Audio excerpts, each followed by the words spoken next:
Hello, let's get to discussing this week's MCQs. So this was the first question about calcitonin. So the answer here is this. So it's actually works out on the osteoclast rather than the osteoblast. So let's just take a look at the other statements. It is stimulated by elevated levels of calcium. So yes, so when calcium increases, your calcitonin is released to reduce it. And when calcium goes down, your parathyroid hormone is released to try to increase it. And it is produced from the thyroid gland.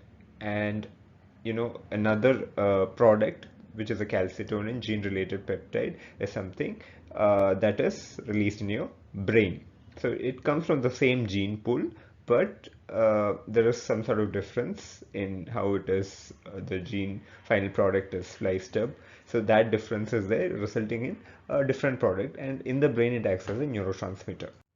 So whenever the calcium level goes about 9.5 milligram per deciliter, this will stimulate the release of your calcitonin from parafollicular C cells in the thyroid gland. So that will go and act on your osteoclasts, and it reduces the resorption rate. Now, other things that tend to stimulate your parafollicular C cells to release this calcitonin are beta adrenergic, the dopamine, estrogen, gastrin, cholecystokinin, and glucagon, along with secretin, also seem to play a role in stimulating the release of calcitonin. Prostaglandin is released from which part of the hypothalamus to result in fever? So the answer here is your preoptic nucleus. So whenever there is an endotoxin or some pyrogenic stimulus, inflammation, all that will activate your monocyte, macrophages, corpuscles, and they intend to release substances like the cytokines. Now the cytokines should cross the blood-brain barrier and go and act, but it is through the circumventricular organs like the OVLT that this whole mechanism acts. So these cytokines through organum vasculosa lamina terminalis is going to ultimately end up stimulating a preoptic area of the hypothalamus, and that releases a prostaglandin and in turn raises the temperature set point. So that is how fever comes. Which of the following molecular motor is not responsible for anterograde transport of cargo? So the answer here is your dynin. So this over here is your kinesin. So kinesin is involved in the transport of a cargo, both anterograde and retrograde. Okay, this is your dynin structure, and dynin is responsible for retrograde transport.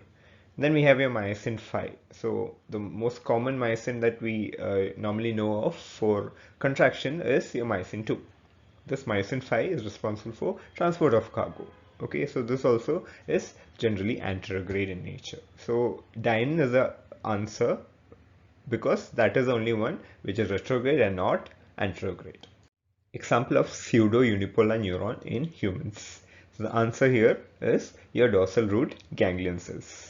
So these are the different types of neurons that are there. You have the unipolar cell. So in unipolar there is your cell body, and from there one projection that comes out. So we have the axon and dendrite, everything in that one projection that comes out. In bipolar you can see that from the cell body there are two ends that are coming out. Okay, so that is bipolar. In pseudo-unipolar, you can see that the cell body is there. From that, one projection is coming out, and that again is getting split into two. So it's like a mix of both your bipolar and unipolar. Only one projection is coming, which is true, but that in turn divides into two separate ones, forming one dendrite and one axon terminal. So that is a pseudo-unipolar, and the example for that is your ganglion cells in the dorsal root. Okay. Uh, Other question that might be asked from this will be the examples of the other types of neurons. Okay, so as you can see, unipolar cells are generally not there in humans. It's more common in invertebrates. Bipolar cell, for example, is retina, the retinal bipolar cell. This we already talked about it, and there are multipolar cells. So instead of just two, there are multiple poles like this. Okay, some of them dendrites, some axons. So common example is your motor neuron.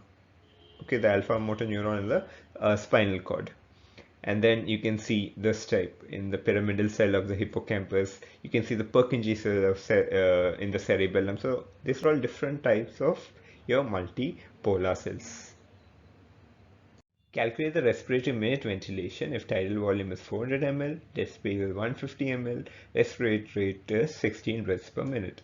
So the answer here is 6400 ml. This is very fairly simple because respiratory minute ventilation means tidal volume into respiratory rate.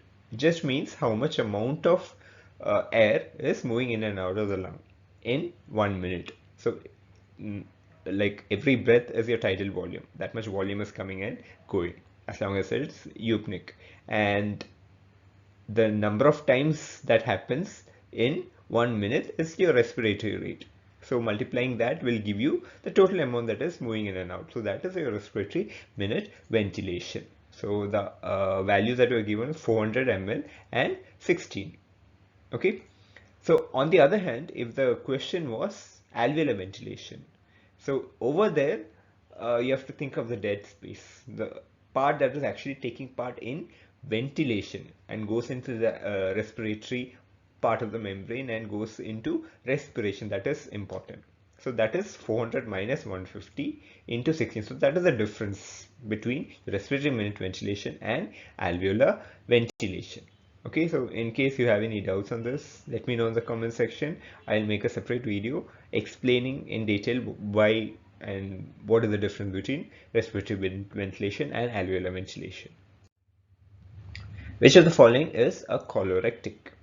So the answer here is your bile salt. So we have colorectic as well as cholagogues. So colorectics are generally which increases the watery secretions from the gallbladder. Okay, so bile salt, secretin, vagus are what are colorectic and result in watery secretions. On the other hand, the other substances are cholagogues, which stimulate the contraction of your gallbladder. So the most important one is cholecystokinin. Apart from that, products of fat and protein digestion also do that. That indirectly stimulates the release of cholecystokinin, does it. And vagus, please keep in mind, is responsible for both cholagogue as well as colorectic action. Okay, this again is pretty important. If you want me to give a detailed description of this, please do let me know in the comment section. I'll put up another video. So thank you for watching. That's it for today. It was pretty simple topics. Okay, so not much of hassle. Please check out these other videos with more MCQ questions. So thank you.